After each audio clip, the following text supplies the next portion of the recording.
ഇന്നലെ മുഖ്യമന്ത്രിയെ പ്രഖ്യാപിച്ചതിന് പിന്നാലെ നിയമസഭാ കക്ഷി യോഗത്തിൽ പോലും പങ്കെടുക്കാതെ നേരെ ഗുരുവായൂരിലേക്ക് രമേശ് ചെന്നിത്തല സന്ദർശിച്ചതിന്റെ പിന്നിലുള്ള രാഷ്ട്രീയ ഉദ്ദേശം എന്താണ്? അദ്ദേഹം ഇപ്പൊ വലിയ അതൃപ്തിയിലാണെന്നാണ് നമുക്ക് അറിയാൻ കഴിയുന്ന ഒരു കാര്യം. ഹൈക്കമാൻഡിനെ അടക്കം ആ അതൃപ്തി അറിയിച്ചിട്ടുണ്ട്. രാജിസന്നദ്ധത പോലും, ഹരിപ്പാട് MLA സ്ഥാനം പോലും വിട്ടൊഴിയാനാണ് ചെന്നിത്തല ശ്രമം നടത്തുന്നത്, നീക്കം നടത്തുന്നത് എന്നാണ് അറിയാൻ കഴിയുന്ന ഒരു കാര്യം. എങ്ങനെയാണ് ഈ ചെന്നിത്തലയുടെ നീക്കത്തെ വിലയിരുത്തേണ്ടത്? അദ്ദേഹത്തിന് എന്തെങ്കിലും ഒരു സ്ഥാനം VD സതീശന്റെ മന്ത്രിസഭയിൽ ഉണ്ടാകുമോ? രമേശ് ചെന്നിത്തല കേരളത്തിലെ കോൺഗ്രസിന്റെ KPCCയുടെ പ്രസിഡന്റ് ആയിട്ടിരുന്ന ആളാണ്. കോൺഗ്രസിലെ യൂത്ത് കോൺഗ്രസിലും KSUവിലും ഒക്കെ എല്ലാ സ്ഥാനങ്ങളും, അതായത് കേരളത്തിലും മാത്രമല്ല കേന്ദ്രത്തിലും വഹിച്ചിരുന്ന ഒരു വ്യക്തിയാണ്. അദ്ദേഹം മുഖ്യമന്ത്രി സ്ഥാനത്തേക്ക് തന്നെ പരിഗണിക്കാത്തതിൽ അദ്ദേഹം വളരെയധികം ഖിന്നനാണ് എന്നുള്ളതിൽ സംശയമൊന്നുമില്ല. അതുകൊണ്ടാണല്ലോ അദ്ദേഹം പെട്ടെന്ന് മാധ്യമങ്ങളെ ഒന്നും കാണാതെ അദ്ദേഹം പോയത്. പക്ഷേ രമേശ് ചെന്നിത്തല അദ്ദേഹത്തിന്റെ MLA സ്ഥാനം രാജിവെക്കുമോ എന്നത് ഒരു തൽക്കാലത്തേക്ക് അതൊരു ഊഹാപോഹം ആയിട്ടാണ് ഞാനത് കാണുന്നത്. എങ്കിലും മലയാള മാധ്യമങ്ങൾ ആ വാർത്ത പുറത്തുവിടുകയും ബ്രേക്ക് ചെയ്യുകയും ചെയ്ത സാഹചര്യത്തിൽ രാഷ്ട്രീയത്തിൽ ഒന്നും അസംഭവ്യമല്ല, അസാധ്യമായത് രാഷ്ട്രീയത്തിൽ ഒന്നുമില്ല. രമേശ് ചെന്നിത്തല ഹരിപ്പാട് മണ്ഡലത്തിൽ ഈ MLA സ്ഥാനം രാജിവെച്ചാൽ എന്താകും എന്നൊരു ചോദ്യമുണ്ട്. അങ്ങനെ ഒരു പോസിബിലിറ്റി തീർച്ചയായിട്ടും ഉണ്ട്. അങ്ങനെ ഒരു കാര്യം ഉണ്ടായാൽ എന്താകുമെന്ന് നമുക്കൊന്ന് പരിശോധിക്കാം. അതൊരു പോസിബിലിറ്റി നമ്മളൊന്ന് അനലൈസ് ചെയ്യുക. ഇവിടെ രമേശ് ചെന്നിത്തല വെറുതെ അങ്ങ് ഹരിപ്പാട് MLA സ്ഥാനവും രാജിവെച്ച് കയ്യിലുള്ളതും കളഞ്ഞ് ഇരുന്നാല ആരും അദ്ദേഹത്തെ ശ്രദ്ധിക്കത്തില്ല. കാരണം അദ്ദേഹം ഇത്രയൊക്കെ കരഞ്ഞു വിളിച്ചിട്ടും അദ്ദേഹത്തിന് മുഖ്യമന്ത്രി സ്ഥാനം കിട്ടിയില്ലല്ലോ. അപ്പൊ കയ്യിലുള്ള MLA സ്ഥാനം കൂടെ കളഞ്ഞാല് അത് നന്നായി എന്നുള്ള മട്ടിൽ കോൺഗ്രസിലെ മറ്റു നേതാക്കന്മാർ കണ്ണടച്ചിരിക്കും എന്ന് തന്നെയാണ് എനിക്ക് തോന്നുന്നത്. അതൊരു മണ്ടത്തരമായിരിക്കും അദ്ദേഹം അങ്ങനെ ചെയ്യുകയാണെങ്കിൽ. ഇനി അദ്ദേഹം വേറെ ഏതെങ്കിലും ഒരു രാഷ്ട്രീയ പാർട്ടിയുമായിട്ട് എന്തെങ്കിലും ധാരണ ഉണ്ടാക്കുന്നു. ഇപ്പോൾ CPM-ലോട്ട് പോയിട്ട് വലിയ കാര്യമൊന്നുമില്ല, അവർക്ക് കൊടുക്കാനൊന്നുമില്ല. പിന്നെ ആകെ ഒരു സാധ്യത BJP-യിലോട്ട് മാറുക എന്നുള്ളതാണ്.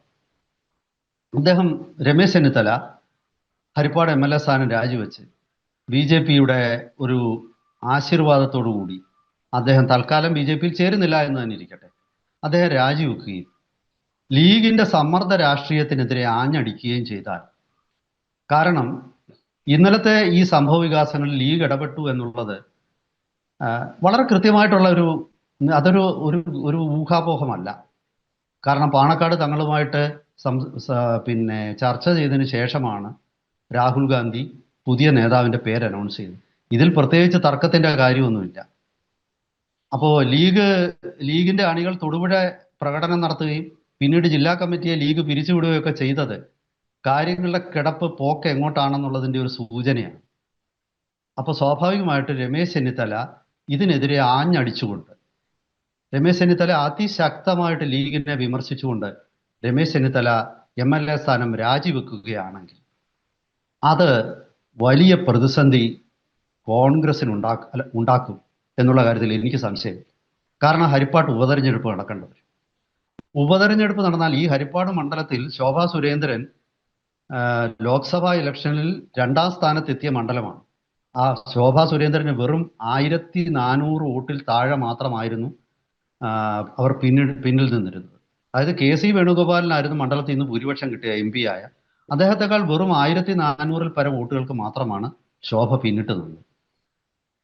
നമ്മൾ വീണ്ടും ചിന്തിക്കുക, രമേശ് ചെന്നിത്തല കുരുതി കൊടുത്തു എന്നൊരു അദ്ദേഹത്തിന്റെ ഒരു ആരോപണം വരികയും അദ്ദേഹം ഈ മണ്ഡലത്തിൽ നിന്ന് രാജിവെക്കുകയും ചെയ്താൽ ഈ ഉപതെരഞ്ഞെടുപ്പിൽ കോൺഗ്രസ് ജയിക്കുമോ?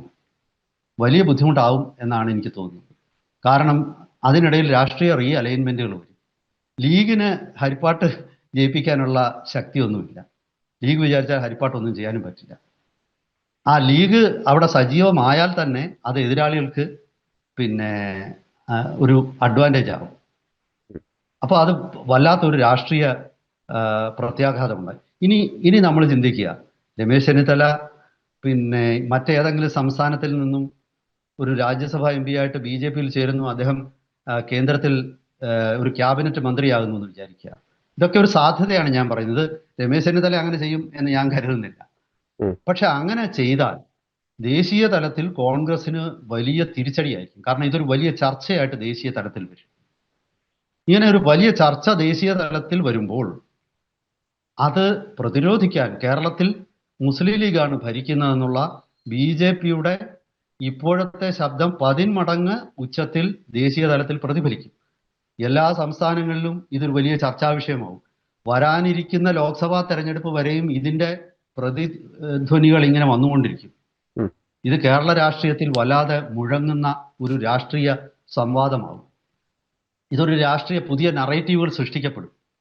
കോൺഗ്രസിന്റെ മറ്റു പല സംസ്ഥാനങ്ങളിലും ഇത് ചർച്ച ചെയ്യപ്പെടും. കാരണം രമേശ് ചെന്നിത്തല എന്ന വ്യക്തി അദ്ദേഹത്തിന്റെ സ്ട്രെങ്ത് അദ്ദേഹത്തിന് അറിയാൻ വയ്യാത്തത് കൊണ്ടും അത് ഉപയോഗിക്കാൻ അദ്ദേഹം പലപ്പോഴും ശ്രമിച്ചിട്ടില്ലാത്തത് കൊണ്ടുമാണ് ഒരുപക്ഷെ അദ്ദേഹം ഇങ്ങനെ പതുങ്ങിയിരിക്കുന്ന സ്വഭാവക്കാരനാണ്. ഓരം ചേർന്ന് നടന്നു പോകുന്ന വ്യക്തി ആയതുകൊണ്ടാണ് അദ്ദേഹം രാഷ്ട്രീയത്തിൽ അവഗണിക്കപ്പെട്ടതെന്നാണ് എനിക്ക് തോന്നിയിട്ടുള്ളത്. അങ്ങനെ അദ്ദേഹം ചെയ്താൽ അഖിലേന്ത്യാ തലത്തിൽ അദ്ദേഹത്തിന് ഒരു കൊടുങ്കാറ്റ് സൃഷ്ടിക്കാൻ സാധിക്കും. കാരണം നോർത്ത് ഇന്ത്യയിൽ പോയി ഹിന്ദിയിൽ പ്രസംഗിക്കാൻ കഴിവുള്ള ഏക കേരള നേതാവാണ് കോൺഗ്രസിലെ രമേശ് ചെന്നിത്തല. ഇംഗ്ലീഷും ഹിന്ദിയും സംസാരിക്കാൻ പറ്റുന്ന ആളാണ്. അനായാസം സംസാരിക്കും, തപ്പിത്തടഞ്ഞൊന്നുമല്ല. അപ്പൊ ഇതൊരു വല്ലാത്ത നറേറ്റീവ് അദ്ദേഹത്തിന് ക്രിയേറ്റ് ചെയ്യാൻ പറ്റും. പക്ഷേ എന്തുകൊണ്ടാണ് രമേശ് ചെന്നിത്തലയെ അങ്ങനെ ചെയ്യുമോ എന്ന് കോൺഗ്രസ് ഹൈക്കമാൻഡ് പേടിക്കാത്തതെന്ന് ചോദിച്ചാൽ, രമേശ് ചെന്നിത്തലയ്ക്ക് ഇങ്ങനെയൊന്നും ചെയ്തുള്ള ഒരു ചരിത്രമില്ല. അദ്ദേഹത്തിന് ഇത്തരം ബ്രിങ്ക്മാൻഷിപ്പ് രാഷ്ട്രീയം കളിക്കാൻ അറിഞ്ഞുകൂടാ. ആ പ്രശ്നം പ്രതിസന്ധിയാണ് രമേശ് ചെന്നിത്തലയ്ക്ക് സ്വന്തം അദ്ദേഹത്തിന്റെ രാഷ്ട്രീയ ഭാവി നഷ്ടപ്പെടുത്തിയത്. കാരണം പോരാടുക ആണെങ്കിൽ നിങ്ങൾ അന്ത്യം വരെ പോരാടണം. നിങ്ങൾ കയ്യിലുള്ള അവസാനത്തെ ആയുധം പ്രയോഗിക്കണം. അല്ല ഇങ്ങനെയില്ലാതെ ചെറിയ ഭീഷണികളൊന്നും ആരും മൈൻഡ് ചെയ്യത്തില്ല രാഷ്ട്രീയത്തിൽ. രമേശ് ചെന്നിത്തല ഇന്ന് ആ അവസ്ഥയിലാണ്. ഇപ്പൊ രമേശ് ചെന്നിത്തല മന്ത്രിയാകുമോ എന്ന് ചോദിച്ചാൽ, ഞാൻ വ്യക്തിപരമായിട്ട് എനിക്ക് തോന്നുന്നു, ഒരു പത്രപ്രവർത്തകൻ എന്നുള്ള നിലയിൽ എനിക്ക് തോന്നുന്നു അത് വലിയ നാണക്കേടായിരിക്കും. അദ്ദേഹം വെറും സതീശന്റെ മന്ത്രിസഭയിൽ ഒരു മന്ത്രിയായിട്ട് ഇരിക്കുക എന്നുള്ളത് അതിൽ ഒരു അർത്ഥവും ഞാൻ കാണുന്നില്ല. കാരണം അദ്ദേഹം ദേശീയ തലത്തിൽ തന്നെ ഉള്ള ഒരു കോൺഗ്രസിന്റെ നേതാവാണ്. അങ്ങനെ ഒരു ദേശീയ തലത്തിലുള്ള ഒരു നേതാവ് ഒരു കേരളത്തിലെ ഏതെങ്കിലും ഒരു കൃഷി വകുപ്പ് മന്ത്രിയോ മൃഗസംരക്ഷണ വകുപ്പ് മന്ത്രിയോ ഒക്കെ ആയിട്ട് ഇരിക്കുന്നതിൽ എന്ത് അർത്ഥമാണുള്ളത്? അദ്ദേഹത്തിന് ആ പോസ്റ്റിൽ ഇരുന്ന അദ്ദേഹത്തിന്റെ രാഷ്ട്രീയ ജീവിതം എനിക്ക് തോന്നുന്നു 70 വയസ്സാകുന്ന ഒരു വ്യക്തിയാണ്. 5-6 കൊല്ലത്തിലധികം ആ രാഷ്ട്രീയ ജീവിതം ഉണ്ടാകുന്നു എനിക്ക് തോന്നുന്നില്ല. അപ്പൊ ഇതെല്ലാം കണക്കിലെടുക്കുമ്പോൾ ഞാനൊരു സാങ്കല്പിക ഒരു പോസിബിലിറ്റി ഞാൻ ചർച്ച ചെയ്തതാണ്. ഇനി രമേശ് ചെന്നിത്തല എന്ന രാഷ്ട്രീയ നേതാവിനെ കുറിച്ച് അദ്ദേഹത്തിന്റെ കഴിഞ്ഞകാല പ്രവൃത്തികളെയും വിലയിരുത്തുന്ന ഒരു പത്രപ്രവർത്തകൻ എന്നുള്ള നിലയിൽ എനിക്ക് തോന്നുന്നത് അദ്ദേഹം ഇത്തരം നടപടികളിലേക്കൊന്നും പോകില്ല. അദ്ദേഹം പറഞ്ഞിട്ടില്ലല്ലോ അദ്ദേഹം രാജിവെക്കുമെന്ന്. അദ്ദേഹം ഒരു കാരണവശാലും രാജിവെക്കില്ല. അദ്ദേഹം ചിലപ്പോൾ ഒരു മന്ത്രിസ്ഥാനം കൊടുത്താൽ ആ മന്ത്രിസ്ഥാനം സ്വീകരിച്ച് മന്ത്രിസഭയിൽ അംഗമായിരിക്കും. സുഗമമായ ഭരണം സതീശൻ അദ്ദേഹം ഉറപ്പാക്കും. ഇതൊക്കെയാണ് അദ്ദേഹത്തിന്റെ വാക്കുകൾ. അദ്ദേഹം പറഞ്ഞ വാക്കുകൾ മാത്രം നമ്മൾ വിശകലനം ചെയ്താൽ അത് തോന്നുന്നത് അങ്ങനെയാണ്. പക്ഷേ രാഷ്ട്രീയത്തിൽ പറഞ്ഞ വാക്കുകളിലൂടെ അല്ല, പറയാത്ത കാര്യങ്ങളിലൂടെയാണ് നമ്മൾ ശ്രദ്ധിക്കേണ്ടത്. ഇപ്പം ഞാൻ എപ്പോഴും ഓർക്കാറുണ്ട്, അതായത് ഞാൻ പത്രപ്രവർത്തനം തുടങ്ങുന്ന എൻ്റെ ഒരു തുടക്ക കാലഘട്ടത്തിൽ 2001 കാലഘട്ടത്തിൽ ഈ കേരളത്തിൽ ഇലക്ഷൻ നടക്കുകയാണ്. അപ്പോൾ ആ സമയത്ത് സോണിയാഗാന്ധി ഈ കേരളത്തിൽ പ്രചരണത്തിന് വന്നു. AK ആന്റണിയുടെ മണ്ഡലമായ ചേർത്തലയിൽ സോണിയാഗാന്ധിയുടെ യോഗത്തിൽ ഞാനും പങ്കെടുത്തിരുന്നു. ആ യോഗത്തിൽ വെച്ചിട്ട്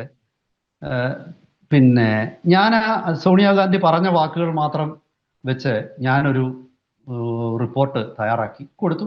അത് എൻ്റെ പത്രത്തിൽ പ്രസിദ്ധീകരിക്കുകയും ചെയ്തു. പക്ഷേ ദേശീയ തലത്തിൽ നിന്നുള്ള ഒരു വലിയ പ്രമുഖ പത്രപ്രവർത്തകൻ അന്ന് അവിടെ എത്തിയിരുന്നു. പിറ്റേ ദിവസം അദ്ദേഹത്തിന്റെ റിപ്പോർട്ട് കണ്ടപ്പോൾ ഞാൻ ഞെട്ടിപ്പോയി. അതായത് ചേർത്തലയിൽ വെച്ച സോണിയാഗാന്ധി BJPയെ വിമർശിച്ചില്ല എന്നുള്ളതായിരുന്നു അദ്ദേഹത്തിന്റെ വാർത്തയുടെ തലക്കെട്ട്. അതായിരുന്നു യഥാർത്ഥത്തിൽ ആ ചേർത്തലയിൽ സംഭവിച്ച വാർത്തയിൽ. പത്രപ്രവർത്തന രംഗത്ത് തുടക്കക്കാരനായ ഞാൻ സോണിയ പറയുന്നത് മാത്രമാണ് ഞാൻ ശ്രദ്ധിച്ചത്.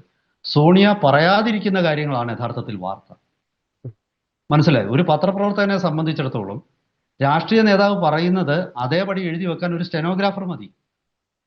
ആ സ്റ്റെനോഗ്രാഫറുടെ ജോലിയാണ് ഞാൻ അന്ന് ചെയ്തത്. പക്ഷേ അതിനുശേഷം ഞാൻ മനസ്സിലാക്കി ഒരു നേതാവിന്റെ പ്രസംഗത്തിൽ നേതാവ് പറയുന്നത് മാത്രമല്ല, നേതാവ് പറയാതിരിക്കുന്നതും വാർത്തയാണ്. നേതാവ് ഏത് സ്ഥലത്ത് വെച്ച് എന്ത് പറയുന്നു എന്നുള്ളത് വാർത്തയാണ്. അപ്പോൾ വാർത്തയുടെ തലങ്ങൾ അങ്ങനെയാണ്. ഈ വാർത്തയുടെ തലങ്ങളാണ് മൂടി വെച്ചിരിക്കുന്ന സത്യത്തെ പുറത്തു കൊണ്ടുവരുന്നത്. അപ്പോൾ നമ്മൾ ഈ ചർച്ച ചെയ്തത് ഈ മൂടി വെച്ചിരിക്കുന്ന സത്യത്തെയാണ്, മൂടി വെച്ചിരിക്കുന്ന പോസിബിലിറ്റീസിനെയാണ്. അപ്പൊ ചില ആൾക്കാർ വിചാരിക്കും ഇങ്ങനെ ഒരു ഭാവന ചർച്ച ചെയ്തുകൊണ്ട് എന്താ പറയുക, ഇയാൾക്ക് വായടച്ച് മിണ്ടാതിരുന്നുകൂടെ എന്നൊക്കെ ചിന്തിക്കുന്ന പ്രേക്ഷകരുണ്ടാവും. ഇയാൾ ഇല്ലാത്ത കാര്യങ്ങൾ പിന്നെ ഭാവന കണ്ട് ഉണ്ടാക്കി ഇവിടെ പ്രശ്നം ഉണ്ടാക്കാൻ ഇറങ്ങി തിരിച്ചിരിക്കുകയാണ്. നമുക്ക് ഇവിടെ ആര് ഭരിക്കണമെന്നോ ആര് ഭരിക്കണ്ടെന്നോ യാതൊരു നിർബന്ധ ബുദ്ധിയുമില്ല. മാധ്യമപ്രവർത്തകൻ എന്നുള്ള നിലയ്ക്ക് പോസിബിലിറ്റീസ്, രാഷ്ട്രീയ സാധ്യതകൾ, രാഷ്ട്രീയ യാഥാർത്ഥ്യങ്ങൾ, രാഷ്ട്രീയത്തിന് ഉള്ളിൽ ഒളിഞ്ഞിരിക്കുന്ന സത്യങ്ങൾ, ഇതൊക്കെ നമ്മൾ പുറത്തു കൊണ്ടുവരുന്നത്. ഇതൊക്കെ പുറത്തു കൊണ്ടുവരുമ്പോൾ സ്വാഭാവികമായിട്ടും പറഞ്ഞ കാര്യങ്ങളും പറയാത്ത കാര്യങ്ങളും, പറയാൻ മടിക്കുന്ന കാര്യങ്ങളും ഒളിപ്പിച്ചു വെച്ച കാര്യങ്ങളും, ഇതൊക്കെ നമുക്ക് ചർച്ച ചെയ്തേ പറ്റും. ഇതാണ് രാഷ്ട്രീയത്തിന്റെ വൈവിധ്യവും രാഷ്ട്രീയത്തിന്റെ ആ ഒരു സൗന്ദര്യവും. ഇതാണ് രാഷ്ട്രീയത്തിന്റെ സൗന്ദര്യം. തന്ത്രങ്ങളുടെ ഒരു സൗന്ദര്യമാണ്. തന്ത്രങ്ങളുടെ അതായത് രാഷ്ട്രീയം രാഷ്ട്രതന്ത്രം ആണ്. അത് വെറും രാഷ്ട്രീയക്കാരനല്ല, രാഷ്ട്രതന്ത്രജ്ഞനാണ് ഏറ്റവും വലിയ രാഷ്ട്രീയക്കാരൻ, സ്റ്റേറ്റ്സ്മാൻ എന്ന് പറയുന്നത്. അവര് വർത്തമാനകാലത്തും പറഞ്ഞതും കേട്ടതും മാത്രമല്ല ചിന്തിക്കുന്നത്, വരാനിരിക്കുന്നതും പറയാനുള്ളതും പറയാതെ പോയതും കേൾക്കാതിരുന്നതും കേൾക്കേണ്ടതുമായിട്ടുള്ള സത്യങ്ങളുടെ വിശകലനമാണ് അതാണ് നമ്മൾ നടത്താൻ ശ്രമിച്ചത്. രമേശ് ചെന്നിത്തല, അദ്ദേഹത്തിന്റെ മുന്നിൽ കടൽ പോലെ സാധ്യതകളുണ്ടെന്നാണ് ഞാൻ കരുതുന്നത്. പലരും വിചാരിക്കും രമേശ് ചെന്നിത്തലയുടെ രാഷ്ട്രീയ ജീവിതം അവസാനിച്ചു എന്ന്. ഞാൻ പറയും, അദ്ദേഹത്തിന്റെ രാഷ്ട്രീയ ജീവിതത്തിന്റെ കടൽ പോലുള്ള സാധ്യതകൾ വാതിലുകൾ തുറക്കാനാണ് ഇവിടെ ഒരവസരം. അത് തുറന്നാൽ അദ്ദേഹത്തിന് ഒരു സമുദ്രം ഉണ്ടാവും. തുറക്കണോ വേണ്ടയോ എന്ന് തീരുമാനിക്കേണ്ടത് ശ്രീ രമേശ് ചെന്നിത്തലയാണ്. എന്തായാലും വരും ദിവസങ്ങളിൽ രാഷ്ട്രീയത്തിന്റെ ഈ അപാര സാധ്യതകളും അനന്ത സാധ്യതകളും അതിൻ്റെ വൈവിധ്യമാർന്ന അതിൻ്റെ റിസ്കുകളും എല്ലാം നമുക്ക് ചർച്ച ചെയ്യാം. കൂടുതൽ വിശദാംശങ്ങളുമായിട്ട് നമുക്ക് വരും ദിവസങ്ങളിൽ പ്രേക്ഷകരെ സമീപിക്കാം. അതുവരെ എല്ലാവർക്കും ഒരിക്കൽ കൂടി നമസ്കാരം. പുതിയ മുഖ്യമന്ത്രിക്കും നമ്മുടെ നമസ്കാരം, അദ്ദേഹത്തിനും നമ്മുടെ ആശംസകൾ.